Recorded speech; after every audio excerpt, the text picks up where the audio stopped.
Hello guys, வணக்கம். This is Anbuseelan. இன்னைக்கு நம்ம என்ன பார்க்க போகிறோம் அப்படின்னா பிவோட் பாயிண்ட் இண்டிகேட்டர் பற்றி தான் என்டையராக இந்த வீடியோவில் பார்க்க போகிறோம்.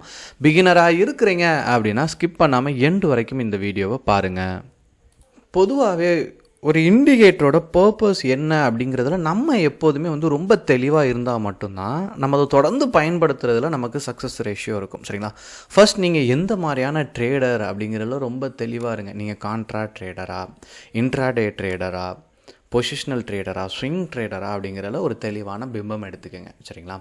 இப்போ இந்த இண்டிகேட்டர் பிவோட் பாயிண்ட் அப்படின்னால இந்த பிவோட் பாயிண்ட் கால்குலேஷன் அப்படிங்கிறது ஒரு கேண்டிலோட high low open divided by 3. ஓகேங்களா? இதை பேஸ் பண்ணி தான் ஒரு கால்குலேஷன். நீங்கள் எப்போவுமே ஸ்டாக் மார்க்கெட்டை பற்றி கேள்விப்படும் போதெல்லாம் அந்த வார்த்தையை கேள்விப்படுவீங்க.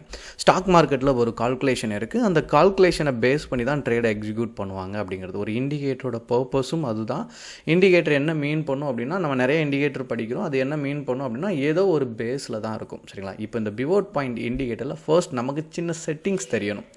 இதில் என்ன இருக்குது அப்படின்னா சப்போர்ட் அண்ட் ரெசிஸ்டண்ட்டை தெளிவான ஒரு பிம்பத்தை கொடுக்கும். சரிங்களா? அதாவது நீங்கள் லைன் கொடுத்துலாம். ரெசிஸ்டன்ட் 1, ரெசிஸ்டன்ட் 2 அப்படிங்கிற லைன் கொடுக்கலாம். இந்த இடத்துல இருக்குது பாருங்கள். சப்போர்ட் அப்படிங்கிறது கீழே இருக்கும். சரிங்களா? சென்டரில் இருக்கிறது தான் இந்த பிவோட் பாயிண்ட் லைன். சரிங்களா? உங்களுக்கு எந்த மாதிரியான கலர் வேணும் அப்படிங்கிறத தெளிவாக செலக்ட் பண்ணிக்கோங்க. இதில் உங்களுக்கு ஷேடிங் வேணும் அப்படின்னா சிலவங்க இதோட ட்ரேட் பண்ணுறதுக்கு கொஞ்சம் கம்ஃபர்டபுளாக ஃபீல் பண்ணுவாங்க. வேணுங்கிறவங்க நீங்கள் ஆட் பண்ணிக்கலாம் செட்டிங்ஸில். சரிங்களா?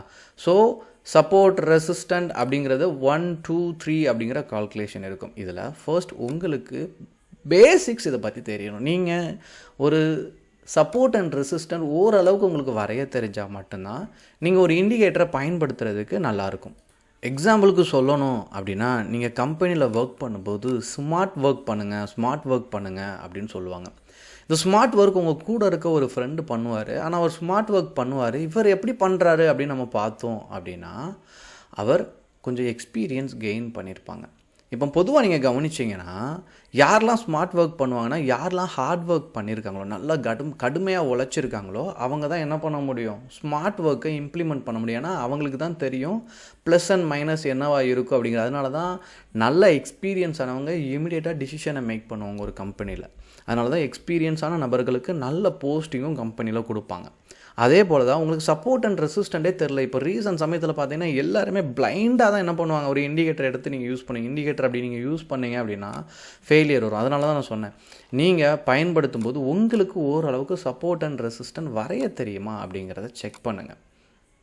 நீங்கள் வரைகிற மாதிரி அந்த லைனில் அது ட்ராவல் ஆகுதா அப்படிங்கிறது தெரியணும். இப்போ நான் ஒரு ட்ரெண்ட் வரைகிறேன் அப்படின்னா, இங்கே இருந்து இந்த லைனை கனெக்ட் பண்ணியிருக்கேன். இந்த உள்ள ஒரு லைன் இருக்குது பாருங்கள், செகண்ட் லைன், இதை நான் கனெக்ட் பண்ணியிருக்கேன். சரிங்களா? இது இந்த சேனல் பேட்டர்ன். ஸோ நமக்கு ஓரளவுக்கு அதை பற்றி சப்போர்ட் அண்ட் ரெசிஸ்டண்ட்டை பற்றி ஒரு தெளிவான பிம்பம் இருக்கும்போது தான் நம்மளால் வரைய முடியும். சரிங்களா? இப்படி நீங்கள் வரைஞ்சிட்டீங்க அப்படின்னா உங்களுக்கே என்ன தெரியுது, மந்த்லி கேண்டிலில் ட்ரெண்ட் பிரேக் அவுட் தெரியுதா? இந்த இடத்துல நீங்கள் பார்த்தீங்கன்னா ட்ரெண்ட் என்ன ஆயிருக்கு, கட் ஆகிருக்கு. இப்போ நான் மந்த்லி டைம் ஃப்ரேமில் போட்டிருக்கேன். அப்போ நான் வரைஞ்சிருக்குது சரியாக தப்பா அப்படிங்கிறத நீங்கள் என்ன பண்ணுங்கள், கிராஸ் செக் பண்ணுங்கள். பிவோட் பாயிண்ட் எடுத்து போட்டிங்க அப்படின்னா பிவோட் பாயிண்டில் சென்டர் லைன் என்னது, பிவோட் அந்த லைன். சரிங்களா? பிவோட் பாயிண்ட்குள்ளே லைன். அதில் இங்கே உங்களுக்கு ஒரு பிளாக், இங்கே ஒரு உங்களுக்கு ரெட் கலர் லைன் தெரியும்னு நினைக்கிறேன். இந்த இடத்துல ஒரு ரெட் கலர் லைன் இருக்கும். இது ரெசிஸ்டன்ட் 1. ரெசிஸ்டன்ட் 1 கட் பண்ணிருச்சு. அடுத்தது எங்கே ட்ராவல் ஆகும் அப்படின்னா, இதனோட ஹையை வரக்கூடிய நாட்களில் பிரேக் பண்ணிச்சுன்னா ரெசிஸ்டன்ட் 2க்கு ட்ராவல் ஆகும். இது ஸ்விங் ட்ரேடிங்க்கு பெஸ்ட். இப்போ இதை நான் அப்படியே என்ன பண்ணுறேன் அப்படின்னா, இப்போ நான் வரைஞ்சதும் கரெக்ட். அப்போ எனக்கு வரைய தெரியுது, அதில் நான் பிவோட் பாயிண்ட்டை வச்சு செக் பண்ணுறேன். அப்போ எனக்கு அக்யூரசி இருக்கும். சரிங்களா? இப்போது செகண்ட் நான் என்ன பண்ணுறேன் அப்படின்னா, இதை வீக்லி டைம் ஃப்ரேமாக மாற்றினேன் அப்படின்னா என்னோடய ட்ரேட் டைப் மாறும். சரிங்களா? இன்னும் அது என்ன ஆகலை, ரெசிஸ்டன்ட் 1 ரீச் ஆகலை. அதனால தான் நான் சொன்னேன், நீங்கள் வரையும் போது உங்களுக்கு கிளாரிட்டி கிடச்சிடும். இங்கே ஒரு விக் இருக்கா, இங்கே ரிஜெக்ஷன் இருக்கா, நீங்கள் அடுத்த டைம் ஃப்ரேம் மாற்றும் போது தான் தெரியும். இந்த ரிஜெக்ஷன் உங்களுக்கு என்ன இன்டிமேட் பண்ணுதுன்னா, பையிங் ப்ரெஷர் இருந்திருக்கு, உள்ள செல்லிங்குள்ளே ஆக்டிவிட்டீஸும் இருக்குது.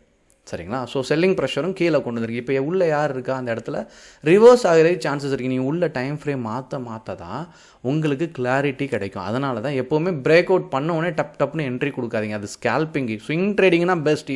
ட்ரெண்ட் கட் அதனுடைய ஹையை நீங்கள் பிரேக் பண்ணும்போது என்ட்ரி கொடுக்கலாம். அப்போது இந்த லைனில் எங்கே போகலாம், நீங்கள் இன்ட்ராடே டைம் ஃப்ரேம் யூஸ் பண்ணுறீங்க, 3 ஹவர்ஸோட டைம் ஃப்ரேம் யூஸ் பண்ணுறீங்க, 2 ஹவர்ஸோட டைம் ஃப்ரேம் யூஸ் பண்ணுங்கள். ஏன் நான் எல்லாத்துக்குமே பின்னாடி இருந்து சொல்கிறேன், நீங்கள் என்னை நல்லா கவனிச்சிங்கன்னா தெரியும். என் வீடியோவில் கொடுக்கும்போது எல்லாமே நான் மந்த்லி, வீக்லி, 2 ஹவர் 3 ஹவர் இந்த மாதிரி தான் பேசுவேன். ஏன் அப்படின்னா ட்ரேடில் நல்லா புரிஞ்சுக்கங்க, உங்களுக்கு பொறுமை இல்லை அப்படின்னா யார் ஒருத்தர் பொறுமையாக இருக்காங்களோ அவங்களுக்கு அந்த அமௌண்ட் போயிடும். இது நான் சொல்லலை, வாரன் பஃபட் சொன்னது.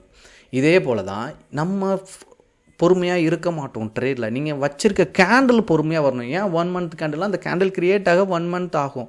நீங்கள் வெயிட் பண்ணணும். 2 ஹவர் டைம் ஃப்ரேம் நம்ம போடுறோம் அப்படின்னா 2 ஹவர்ஸ் நீங்கள் வெயிட் பண்ணி தான் ஆகணும். அப்போ நம்மகிட்ட பொறுமை இல்லை, வரக்கூடிய கேண்டில் பொறுமையாக தான் வரும். அந்த பொறுமையில் நம்ம பயன்படுத்தும் போது தான் சக்ஸஸ் இருக்கும். இப்போ இதில் ஒரு பிளாக் லைன் இருக்கா, ஸோ ரெசிஸ்டண்ட்டை ரீச் ஆகி இந்த பிளாக் லைன் பிவோட் பாயிண்ட்டோட லைனை கட் பண்ணிச்சு அப்படின்னா நீங்கள் செல்லிங் சைட் போயிடலாம், தாராளமாக போயிடலாம். சரிங்களா? இதை தான் அந்த இண்டிகேட்டர் மீன் பண்ணும். அப்போ இதில் இருக்கிறது பிவோட் பாயிண்ட் தான் ரொம்ப முக்கியம். உள்ளே இருக்கக்கூடிய அந்த பிவோட் பாயிண்ட்டுக்கு நம்ம பிளாக் லைன் கொடுத்துருக்கோம். சரிங்களா? இந்த லைன் ரொம்ப முக்கியம். இதை சப்போர்ட்டில் இருந்து, அதாவது கரெக்டாக அந்த சப்போர்ட்டில் இருந்து ட்ராவல் ஆகி, சரிங்களா, அந்த லைனை கட் பண்ணுதா, அந்த பிளாக் லைனை கட் பண்ணுதா அப்படிங்கிறத வெயிட் பண்ணும். அதனால தான் அந்த பிளாக் லைனை கட் பண்ணும்போது நல்ல பையர்ஸ் உள்ள வராங்க. அப்போது நீங்கள் சப்போர்ட்லேருந்து இதை நீங்கள் உல்ட்டாவாக பார்த்துடக்கூடாது. ரெசிஸ்டன்ட் பாயிண்டில் வச்சுட்டு டப்புன்னு கொடுத்தோம், அது கீழேருந்து மேலே வருதா, மேலேருந்து கீழே வருதா அப்படிங்கணும். அதனால தான் சப்போர்ட்லேருந்து ரெசிஸ்டனை நோக்கி போகும்போது பை, ரெசிஸ்டன்ட்லேருந்து சப்போர்ட்டை நோக்கி வரும்போது செல். இதுக்கு இடையில இருக்கக்கூடிய இந்த பிளாக் லைன் தான் ரொம்ப முக்கியம். இதுதான் பிவோட் பாயிண்ட்டுக்குள்ள லைன்.